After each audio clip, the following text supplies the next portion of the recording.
আমি দুজনেই দুটো নদী। ভিন্ন ভিন্ন দিক থেকে বয়ে চলা দুটো নদী। কিন্তু আমাদের গন্তব্য একটাই, যেখানে সবকিছু মিলে যায়। তোর আর আমার জীবনের পথ চলা আলাদা হতে পারে, কিন্তু শেষমেশ ফেরার ঠিকানা কিন্তু আমাদের একটাই। জীবনের প্রত্যেকটা বাঁকেই আমরা হারিয়ে ফেলি কিছু, আবার খুঁজেও পাই নতুন কিছু। কখনো তুই হয়তো ডুবে থাকিস গল্পে, আর আমি আমার।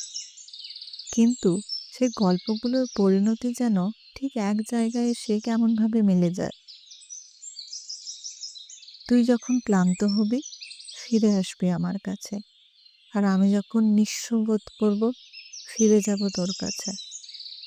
এইভাবেই অদৃশ্য একটা সুতোর টান রয়েছে আমাদের দুজনের মধ্যে। ভুল, ঝগড়া, দূরত্ব সবকিছুই তো জীবনের অংশ। কিন্তু মাঝে মাঝে যদিও তা আমরা ভুলে যাই, তবু দিনের শেষে তোর আর আমার ফেরার ঠিকানা কিন্তু একটাই। সেই জায়গা যেখানে না আছে কোনো অভিযোগ, না আছে কোনো দাবি, শুধু এক চিলতে শান্তি এবং নির্ভেজাল সঙ্গ। তোর আর আমার ফেরার ঠিকানাটা সবসময় একই থাকবে, যা আমাদের সত্যিকারের ঘরবাড়ি।